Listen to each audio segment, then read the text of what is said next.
Good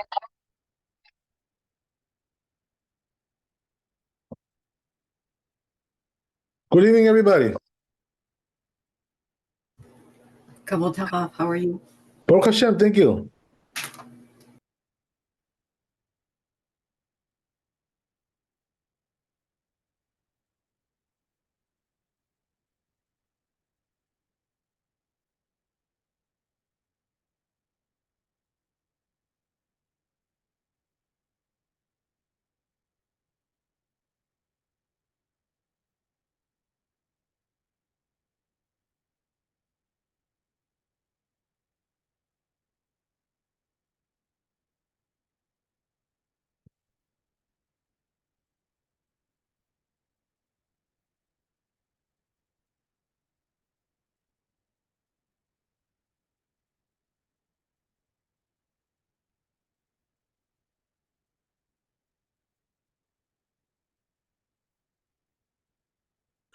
Okay, so we're continuing the Bet Yosef here.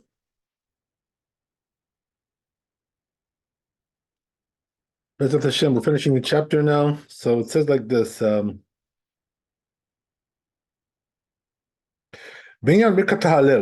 So regarding the issue of blessing on the Hallel, we talked about that yesterday in the tour.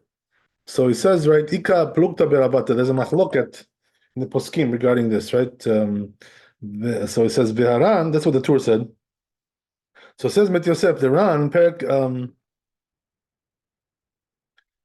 Arbe Psachim, over there in Kaf Vav Amud Aleph, in the Gemara, he says, Katav Arbe Binyan Zeh, he wrote a lot about this, he says.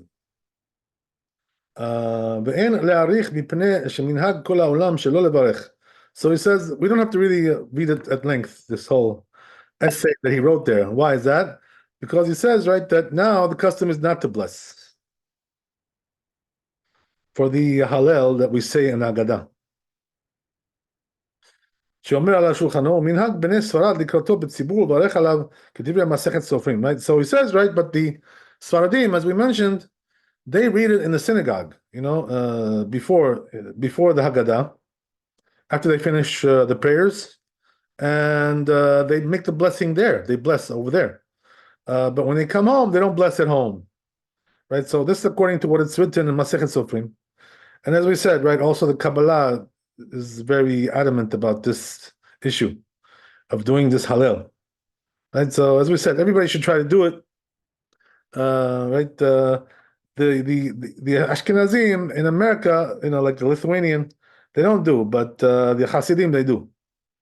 So they like the Sephardi customs, they're into that stuff, What about the women who are at home? Do they bless or no? Right. So they should bless. Yes. This is the only time, by the way, that women would bless on the Hallel. Otherwise, right, there's no other time that they're going to do that, because they're not commanded to say Hallel at all. For them, it's optional, but this one, right, is like a custom, whatever, and they say it with the blessing. So, it's a little, that requires, by the way, some explanation, How is it that if it's only a custom that we say it with a blessing? I don't think he explains that here, but anyway, right, he says that that's a custom to bless on it, right? It's according to Kabbalah. There's something Kabbalistic there, whatever, So anyway, right, that's a story there. Ta'am lama b'leil Pesach korin ha'halel b'yoshav katabti b'siman tav chuv bet. Right, it says, I wrote in this chapter, which is 422, regarding why we read the Hallel in the Haggadah, right, while we're sitting, on the table. What's the reason why we do that? He says, I wrote over there about that. Katav Rabbeinu Yerucham, says this rabbi, Someh patur milomar Haggadah. So he says, right, the blind are absolved from reading the Haggadah, from saying the Haggadah, whatever. They can't read it, obviously. Kemo shepatur mikol matzot, right? Just like their mitzvot, just like they're absolved from all the mitzvot. Interesting. But it says they are obligated in rabbinical things, rabbinical mitzvot. So it says they can also fulfill the obligation of the community. According to the opinion, it says that at this time, the matzah in our times is only rabbinical, right? Because the truth is, right, that why would you think, by the way, eating the matzah is rabbinical in our times? Because in those days, during the temple time, they used to eat the matzah with the korban pesach, so it was like a package deal. So they say, since you don't have korban pesach, also the matzah is not really a mitzvah from the Torah, right? So that's why that's the reason why they say that. But we don't paskin that way. We paskin that is from the Torah. So a person has to be careful about that, right? About eating the matzah that night. Positive commandment.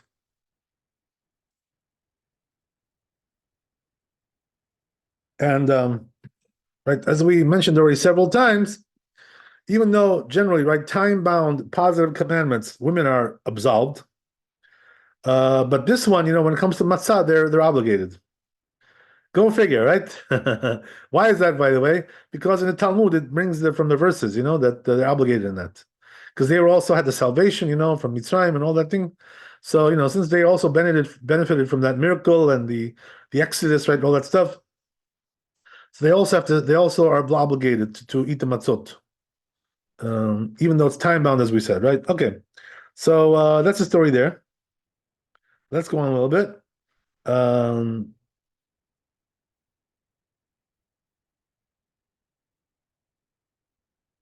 So why is that? Because he says, right, that the blind person, he is obligated in rabbinical things. So therefore, right here, since according to this opinion, the matzah is only rabbinical, so he can do it.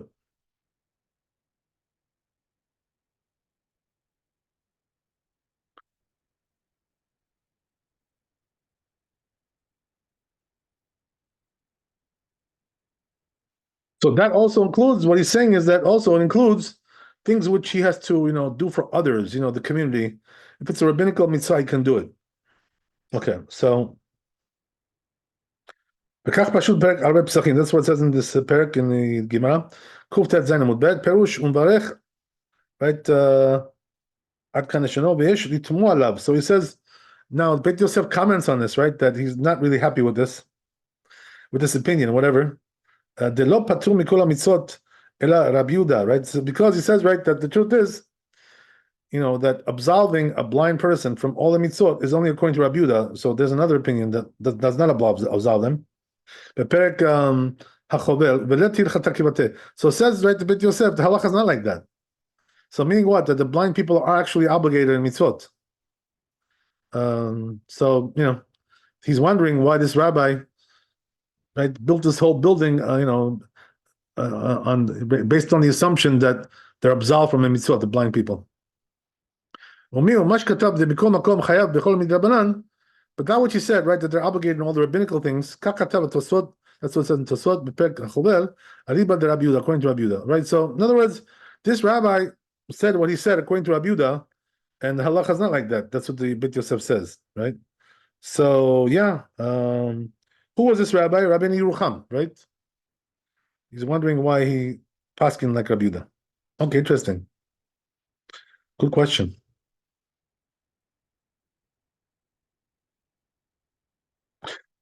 Okay, good. So we're done with this Beit Yosef. So we can go to Shulchan Aruch. So this was Zayin. Okay, good.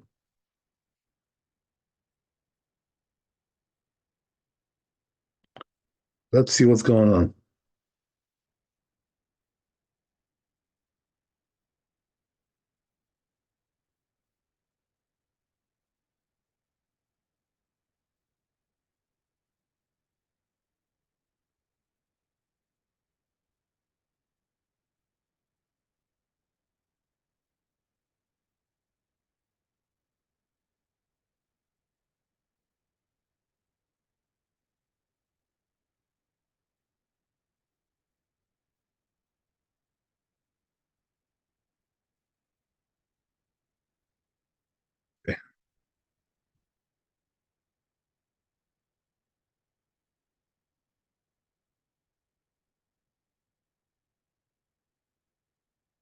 So it says in the Shulchan Aruch like this: Mozgin lo miyad kos sheni.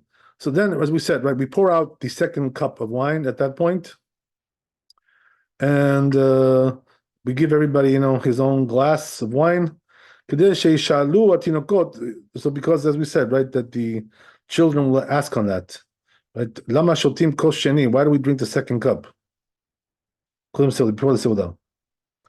Right, so I think we read this already, this Shulchan Aruch. We'll go to the next one. Let's go to the next one.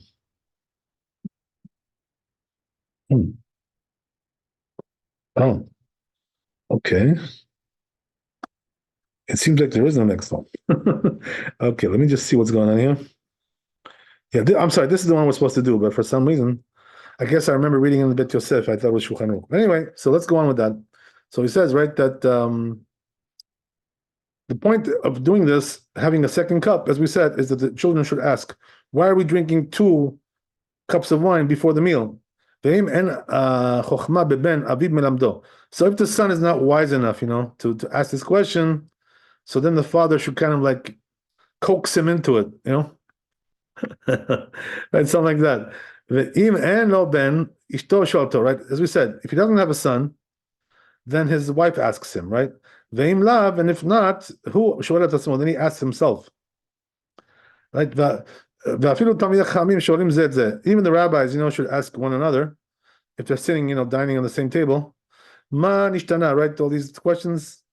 וכשהבן או האישה שואלת, אין צריך לומר מה נשתנה. So it says the Ramah here, something interesting, that when the son or the wife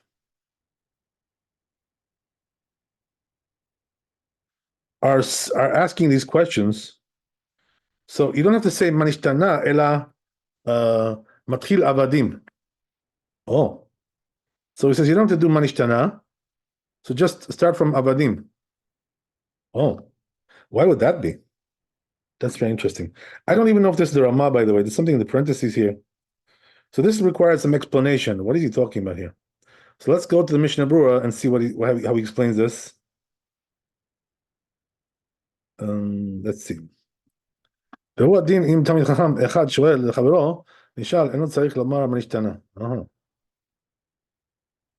Okay, so yeah, it seems to be like this, right? That he's saying that when also he says, the Mishnah Berurah adds a little bit more to that. He says, same thing also applies when one rabbi asks another rabbi. They don't have to say manishtana. So what does that mean? So then what should they say?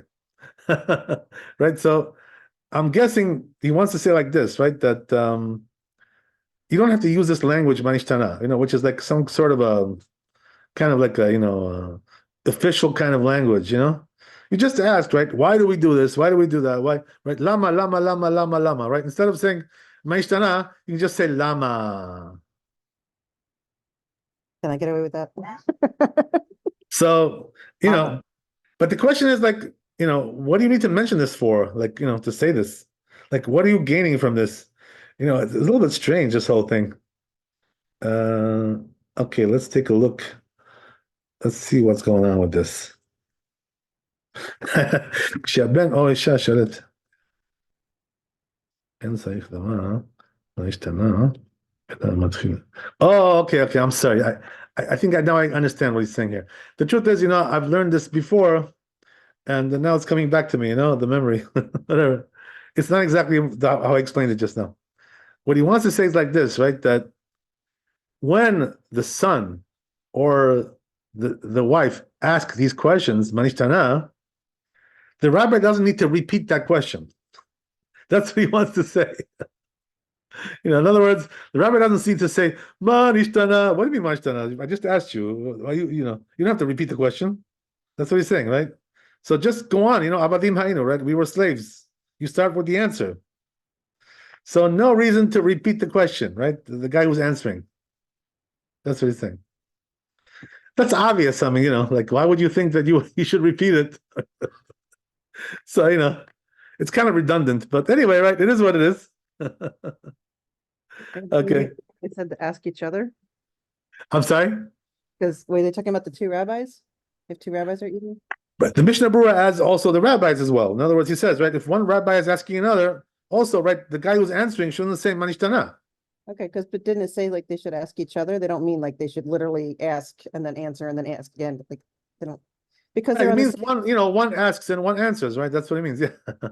right, but they're on the same level, so it's not like they're not suggesting It that doesn't really matter, right? It doesn't really matter. That's not the issue. Just, it has to be done. It's, it's like you have to cover the bases, So, just you have to follow the procedure. So that's the whole thing, right?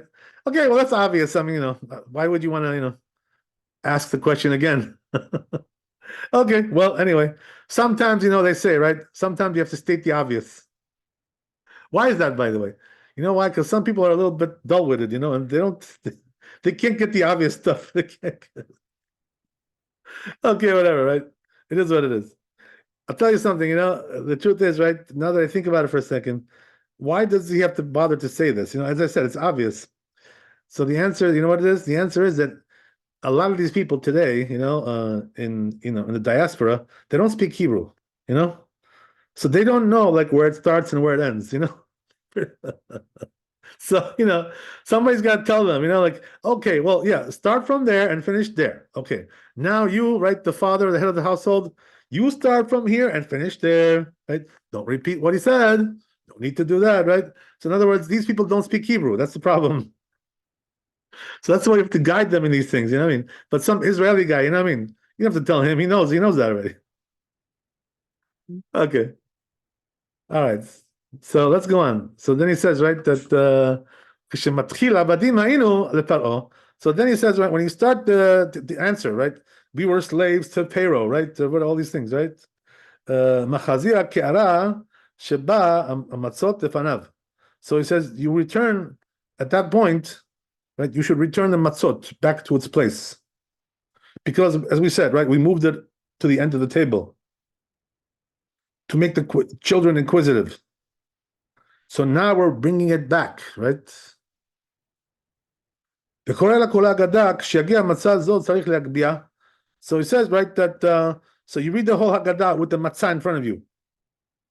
That's the way it is, right? With the tray in front of you there. And he says, when you get to the point where you're saying these matzot, right, then you have to pick up the plate with the matzot, right, whatever. To show the people there, right, who are sitting there.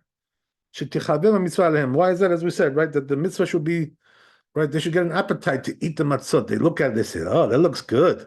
Ah.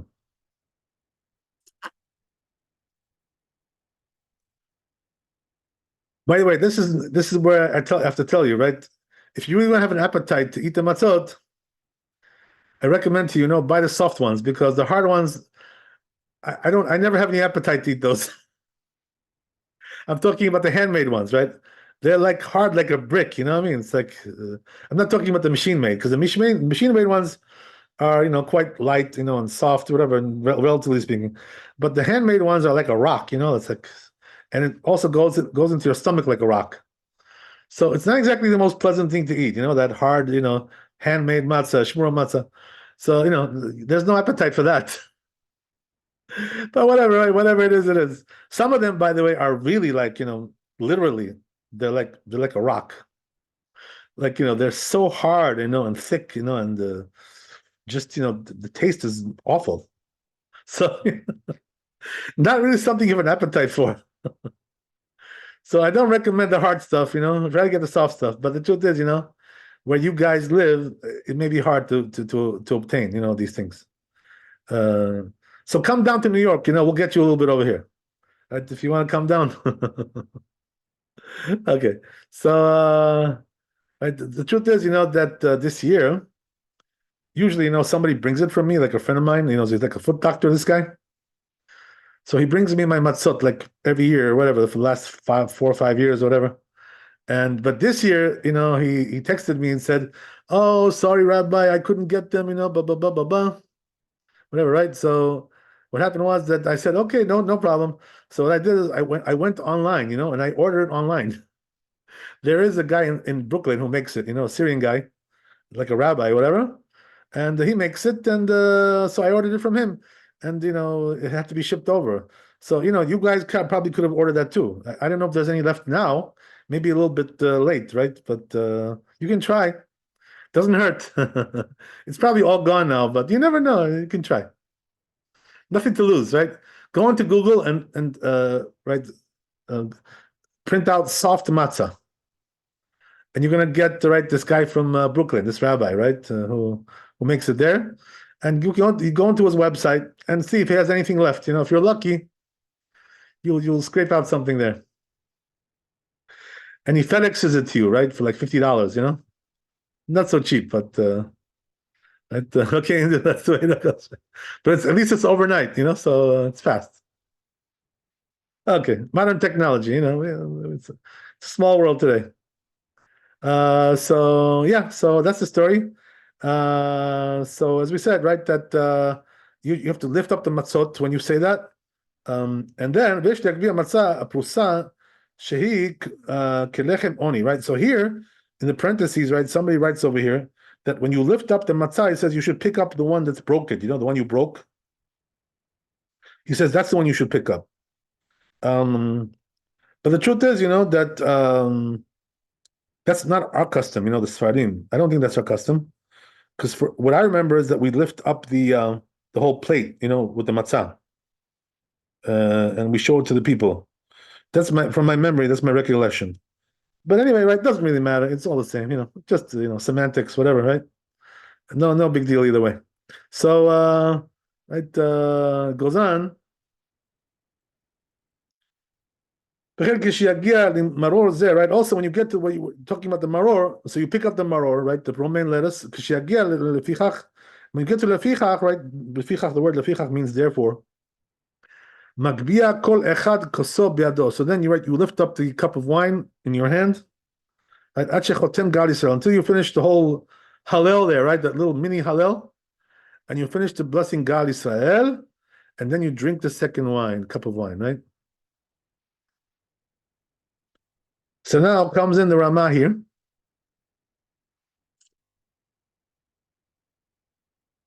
Says the Ramah, "V'noagim lizrok me'at min hakos be'etzba." Oh, that's interesting, right? So, right, this is like universal custom. Everybody does this nowadays. So, what is Ramah saying? Right, that what we do is when we get to where it talks about the plagues, right, in the Haggadah, we take from the wine, and spill out a little bit. So he says we do it with like our finger, But the truth is that some people just spill it out of the cup straight, they don't use a finger. Because that makes your cup like very germy. So you may not want to use the finger, but, right? Whatever. But either way, right? Whatever it is, you take you take a drop and you drop it out for each of the plagues, that we read in the Haggadah. So there's different ways that the plagues are described there, So for each way, we spill out one drop for each plague, right? Whatever. If you've done this before, you probably remember that, right? That point where we spill out the wine, right, for each plague. Right? There's also right? So dam, esh, timot ashan, right? For these three words, we spill out one drop for each one. Right? So what are these things? Dam is blood, right? Esh is fire, and timot ashan is like columns of smoke. Right? And we also mention the plagues, right? Which is abbreviation, right? Datzach adash be'achav. Right? These are all the plagues in abbreviated form. Right? Bichlal ubifrat. Right? Hakol tet zayin pe'amim. So it says the Ramah, right? If you add it up all together, how many drops are you spilling out here? It's going to be, it says 16, right? 16 drops. With all the combinations that you have there, all that stuff, right? The short form, abbreviated form, right? The long form, right? All kinds of stuff. Okay. So then he says the Ramah, so he says, when you're reading the Haggadah, right? He says the matzah should be uncovered. Ad lefichach, right? Until you get to the lefichach, right? Because then what you're going to do is, right, take the cup in your hand. So he says, then you should cover the matzah at that point. So if you don't remember all these details, just follow the instructions in your Haggadah, right? It tells you there what to do. So just follow the instructions, go step by step, right? And you can't lose, right? As long as your Haggadah is nice and kosher, right? Don't get one of these, newfangled Haggadah, Haggadot with all kinds of new things, in there, right? There are some things like this written, there. I heard that there's a Haggadah, egalitarian, like equal, for everybody. So you don't want to get that one. That's not the really one that I recommend, right? Get the traditional, nice Orthodox, right? The Haggadah for your custom, right? Whatever it is, if you're Sephardi, Ashkenazi, whatever you are, get the right one and use that one, right? That's what you got to do.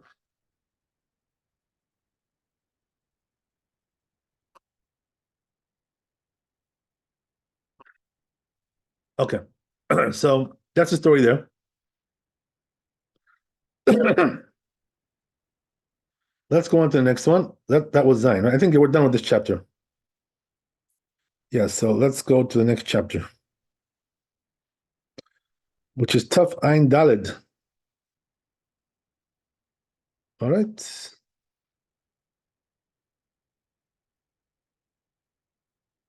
a good deal.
Okay. So let's see what this one is about. Good. You got to finish the whole Haggadah. Why not? Play another.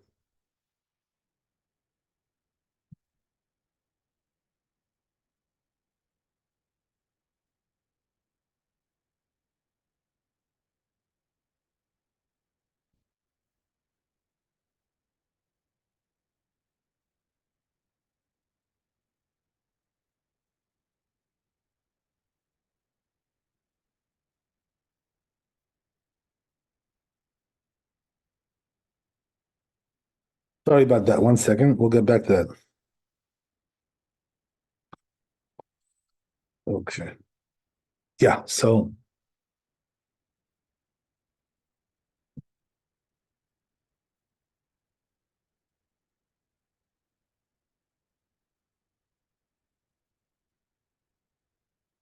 good.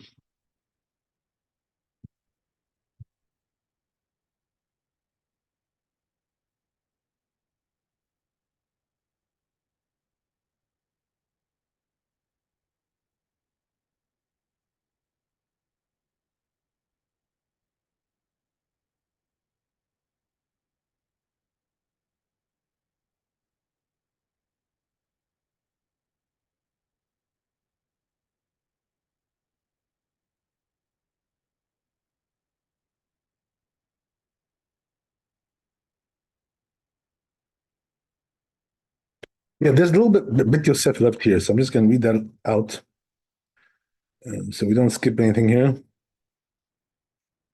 little bit odds and ends over here left over from Bet Yosef. Let me just make sure we got everything here. Yeah, just one little piece. So it says here in Bet Yosef, Katava Kolbo, right? It says the Kolbo, Yesh lo azim halachmania umanishtana kadesh yavino nashim, right? So it says that, it says the Kolbo, right? Something we already mentioned in the Bet Yosef, in the tour, that there are those, that when they read halach mania, right, which is this the bed of poverty, and then they read manishtana, right, the questions, they read it in a foreign language, right? In other words, in language of the country. So this way everybody can understand, right? The children, the women. So some also translate, the avadim, right? We were slaves. The minhag yafehu. So it's a good custom to do that, right? As we said, the point is that everybody should understand. So you should say it in a language that people understand, right? Don't just like read it in Hebrew, and say, "Oh, gee, well, I understand." What about everybody else? What about you? Only worried about yourself? I mean, you got to worry about other people as well. Don't they, So, Haggadahs usually have an English translation? right, but you know how it is, like people, sometimes don't, it's not always available, it's not always there, whatever. So, you got to make sure that you provide the service for people.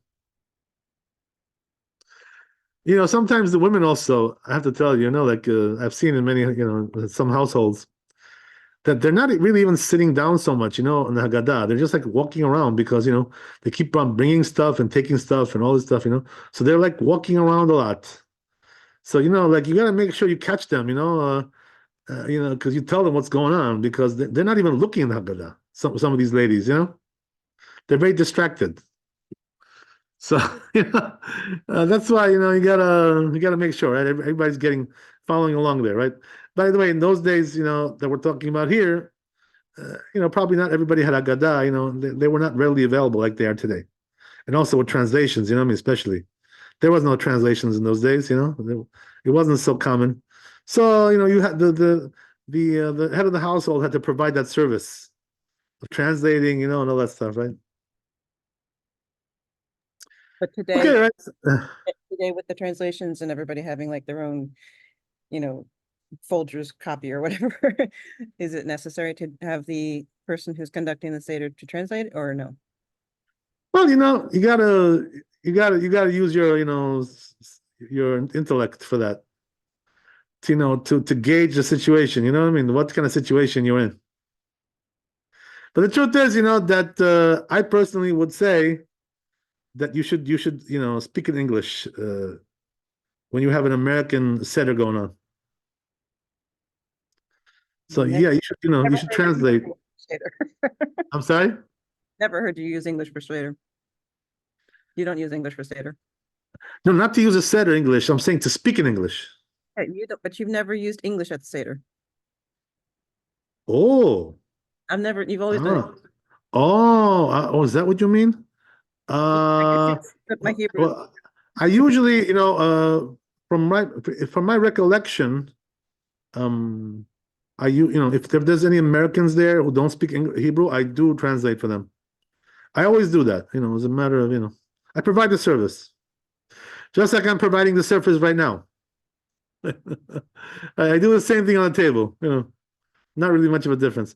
But if everybody's Israeli over there, so then there's no need, obviously, right? The whole family is Israeli, so then you don't need it, yeah.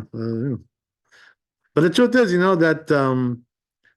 that even if you're Israeli, right, a lot of the things in Haggadah are not really understood by the typical, Israeli guy or girl, whatever, right?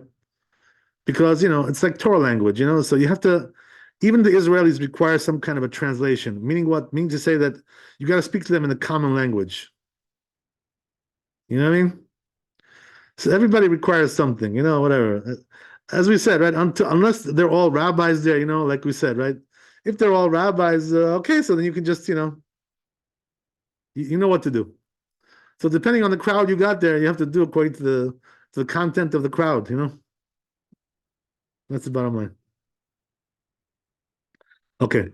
Because, if you have like, one or two American people there, and the rest of them are Israeli, if you don't tell them in English what's going on, they're gonna feel left out. And it's not nice, it's very rude to do that. not nice. By the way, I just want to tell you a story about that. Interesting. That they say that when the Ashkenazi Jews came to Eretz Israel, they start to open yeshivot over there. They're scholarly people, right? They like to open yeshivot. So they opened yeshivot, but the question was, the question of the day was, what language should they teach him? So the Ashkenazim, they love their Yiddish, So they were thinking, to teach in Yiddish over there, just like they did in Europe. You know what I mean? So they went to the Chazon Ish, and they asked him this question. They said to the Chazon Ish, what language should we teach? Teach him, right? So he told them, no, not Yiddish. He said, you have to do it in Hebrew. So, obviously he had to explain himself, right? Why that is. So he told them the reason is because he says you should speak the language of the land. Because if you don't, right, what happens is that many people will be left out, and they won't get the message. And this is going to leave out like a big group out of the picture. And by the way, thanks to him that he did that. Because you know why? Because later on, right, in those yeshivot went a lot of Sephardi boys as well. And if they would have been speaking Yiddish, they wouldn't know what's going on. You know what I mean? They would have to learn a new language just to be in the yeshiva. And that's very hard. So the best advice is always to speak the language of the land. And whoever doesn't know it, he should learn it. Too bad for you, right? You don't speak English. You're from the ghetto, whatever, right? The Russian ghetto, whatever it is, right? So learn it. We can't hold back the whole community because of you. Like you're, because you want to be, you want to live your nostalgic lifestyle. Too bad. So you gotta. That's the way it is. So that's a piece of good advice, by the way. Always try to speak the language of the land, wherever you are. But if everybody's Israeli there, no, that's something else, right? I'm not talking about that. That's a different story.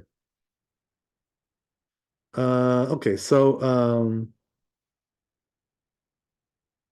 yeah.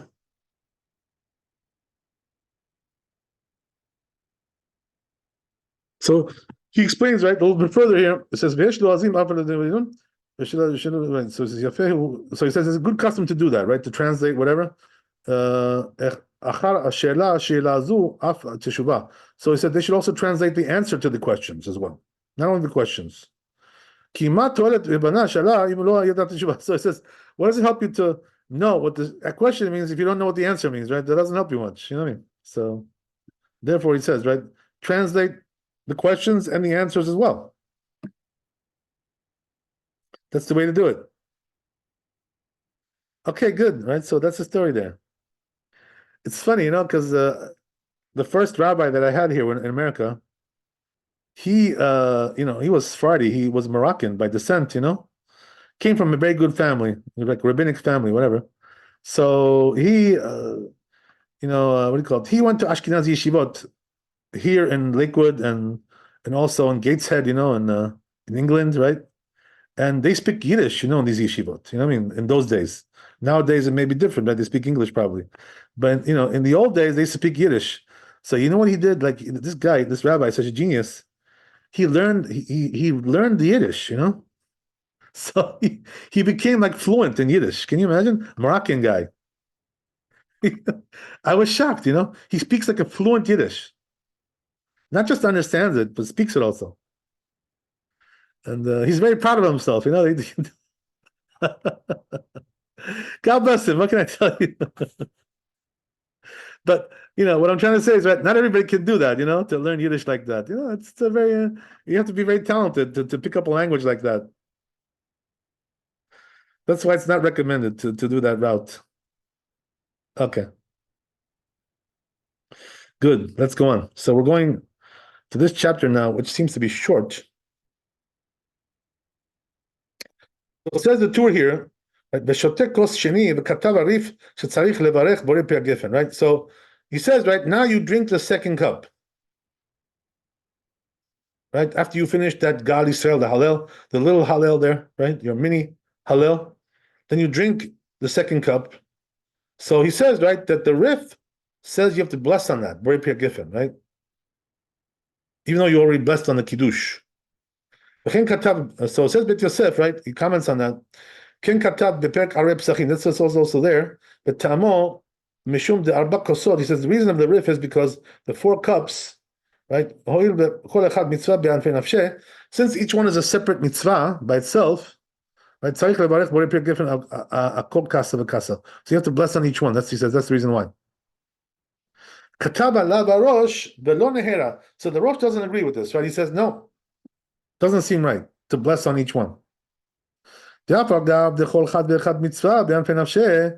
though each one is a mitzvah by itself, but he says since you're not diverting your attention, right, from the table, when you drank the first one, you're still on your table there, right? You haven't really gone anywhere. So therefore, you can still use the first blessing, right? You don't need to bless, he says.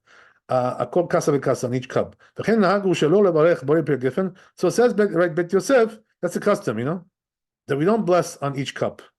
So we do it on the first cup, right, which is a kiddush, and the third cup, which is birkat hamazon. So why do we have to do it on the third cup? Because once you say birkat hamazon, right, you're done eating. You're finished. So therefore, right, by definition, you need a new blessing, because you can't carry over your blessings from the meal. You're done.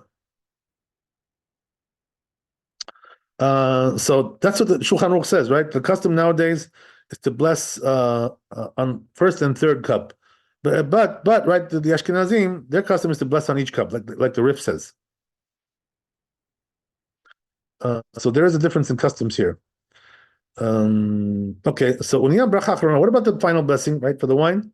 Katava Rif, the Rif writes, right? Right, so the Rif says you have to bless the final blessing on the second cup and on the fourth cup, right? The final blessing. What do we do? We bless only on the last one, right? The last cup, the fourth cup. Umash Katab Rabbeinu, that which Rabbeinu said, right? The tour.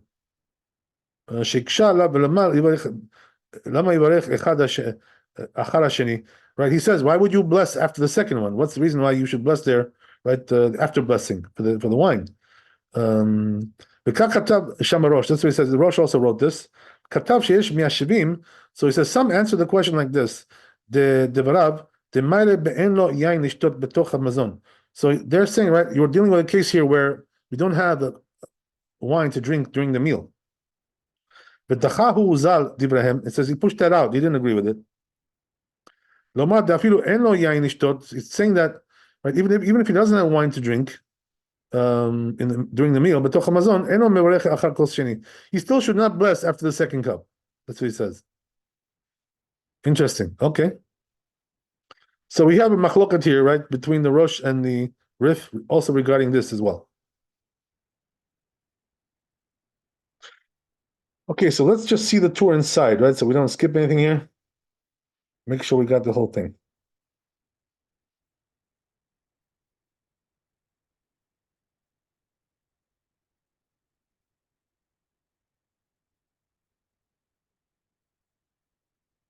So the language of the tour goes like this, right? You should drink the second cup. Rav Alfas says the Rif.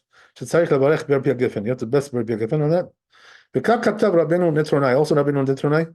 Rab Amram, right? All these Geonim they wrote, and Rambam, right? Zal, Abi Azri, also. So there's several rabbis here, right, who say this, that you should bless on each one.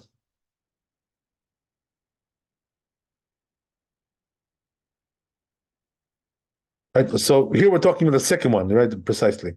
So, right, that's what he says here. So the Adoni says, but the Rosh doesn't agree with this, right? The Rosh says you don't have to bless Ber Pia Geffen here. Only the first one, which is the Kiddush, on the third one, which is after Birkat Hamazon. But one of the second and fourth cups, you don't have to bless there, he says. That's what this rabbi wrote also. What about the last blessing? final blessing. Katav Rab Alfas, the Rif says, שצריך לברך אחר הבית ואחר הדלת. You have to bless after the second one and after the fourth one.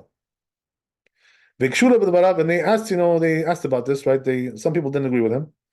למה יברך אחר הבית, right? Why would you want to bless after the second cup? ולא סעודה לפניו, aren't you doing the סעודה, right? You're going to drink more during the meal. והוא פותר היין שבתוך הסעודה, so it absolves the wine which is in the סעודה, in the meal. אם כן, איך יברך אחריו, so then why would you want to bless here, right after the second cup, final blessing? ואבי עזרי כתב שיש לברך אחר הראשון ואחר ג'. So Avi Yazri says, right, this is our custom, that we bless after the first one and third one. V'achar gimel v'dalid, right, also the fourth one, he says. Rabbeinu Hananel katab kos shel kiddush. Says Rabbeinu Hananel that the cup of the kiddush, v'leshlifnei Birkat Hamazon, and the one before Birkat Hamazon, kivan sheyesh lo kos levarech alav, since he has a cup to bless on it, Birkat Hamazon, and levarech alehem. You shouldn't bless on them, he says. Like given the final blessing. But this is the last one. I'll call echad on each one, right? On the last two, right? Yesh levarech, you should bless on them, right? Ala gifen, right? You should bless the final blessing. So these rabbis said you have to bless before each cup, right?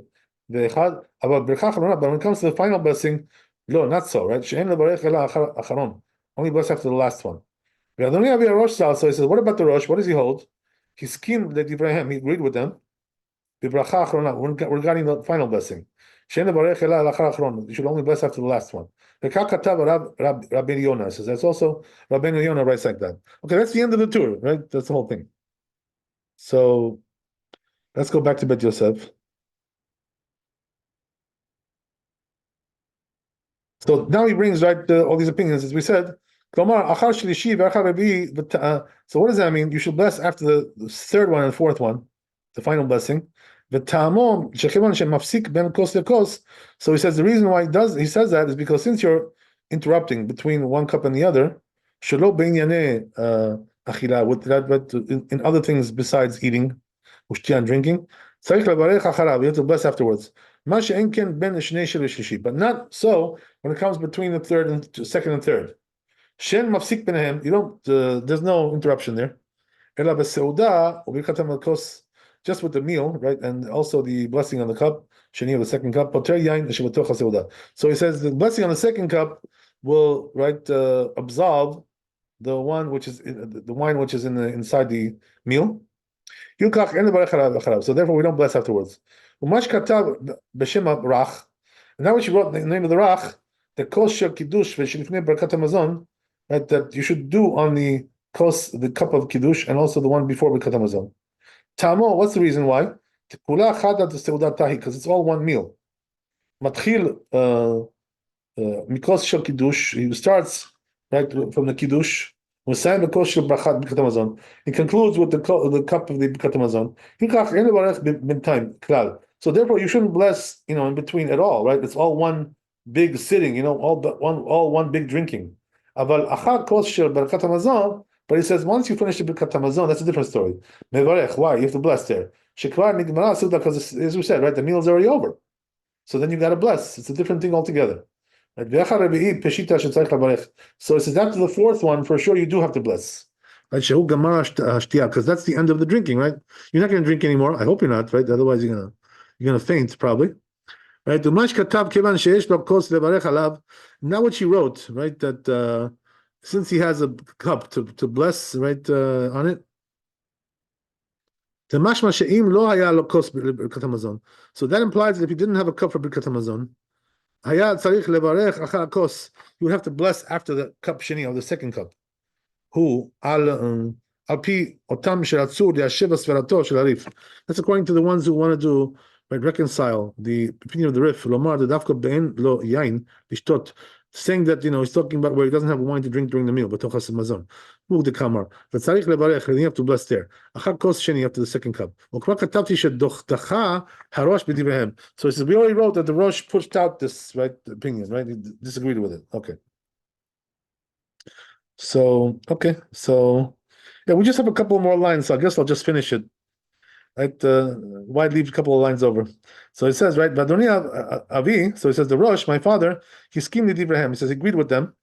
Right? When it comes to final blessing. But now when it comes to the initial blessing, because the Rosh holds because he holds you only do bless for the first and third cup, right? The initial blessing. Like we wrote, right, to close by. What about these rabbis? What do they say? Maskemet ladata rosh. They agree with the rosh. When it comes to the final blessing, right? This is the language. I'm sorry. This is the language of the rosh. Harosh.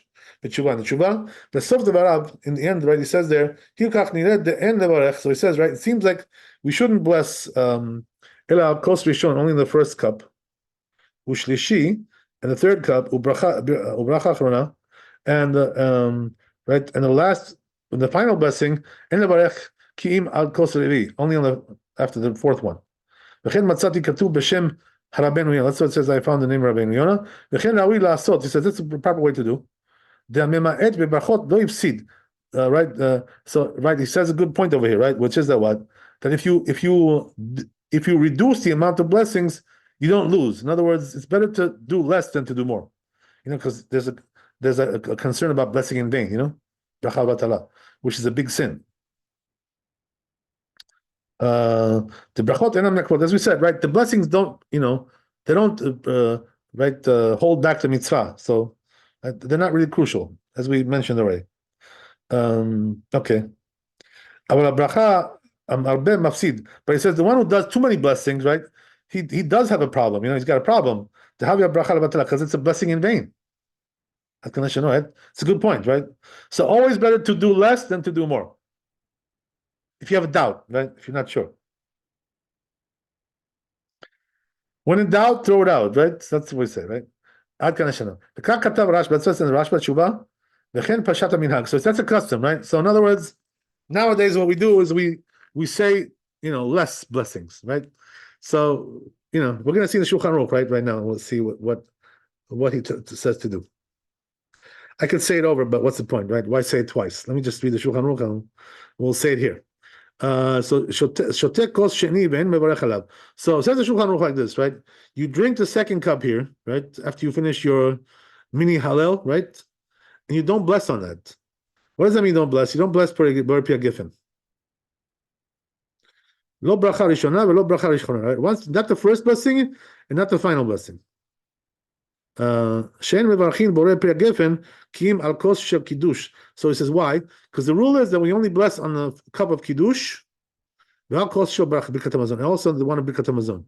What does that mean? After you finish Birkat Hamazon. Then mevarchin al giffen. And what about the final blessing al giffen? We only do that one time after the last cup, right? We say al giffen, and that's it. We're done. That's why, by the way, it's good to have a good Haggadah, you know, a nice one, you know, which is, you know, written by smart rabbis, right? Why is that? Because this way they'll guide you through all these things, you know, so you don't make any mistakes, you know.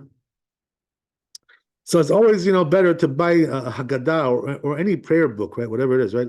A Siddur or whatever it is, which has a haskama, you know, like approbation, you know, of some big rabbi. This way, you know, right, that it's written in a proper way, the Siddur or whatever it is, right? And don't just buy a Siddur which is written by some, you know, some layman, you know, some ignoramus, amaretz, who doesn't know what he's doing, you know. Anybody can write a Siddur. But the question is, you know, do you know how to do it? Do you know the halachot? Do you know the rules? Do you know all the customs, right? And all these things. You have to know all these things. Otherwise, you know, what's the purpose, right? That's why I personally, right, I only pray from, right, the Siddur that my rabbi used, you know, Maran, Rabbi Shalom. He used this, you know, personally, and also he had in his synagogue there. You know, so I use that one. You know, it's not translated into English, but it is the best one, you know, in terms of the accuracy, because it was written and, you know, examined in a very painstaking way. So it's really, you know, the best thing on the market probably today. I'm biased, you know, what can I tell you? You know, he was my rabbi, but he was everybody's rabbi, not only my rabbi. So, yeah. I'm not the only one. Join the club, right? Okay, so right, that's the way it was. So says the Ramah here. והמנהג בין האשכנזים לברך ברכה ראשונה על כל כוס וכוס, right? So as we said, right, that Ashkenazim don't do this way. What does that mean? They bless Borei Pri Geffen on each cup. That's the custom of the Ashkenazim. Which is like, which opinion? It's like the Rif, right? Usually the Ashkenazim go like the Rosh, but here they don't, right? That's interesting. They go like the Rif. Ah, why is that? I don't know. Go figure, right? Whatever it is, right? So here they went like the Rif, you know, who says you should bless on each cup. So he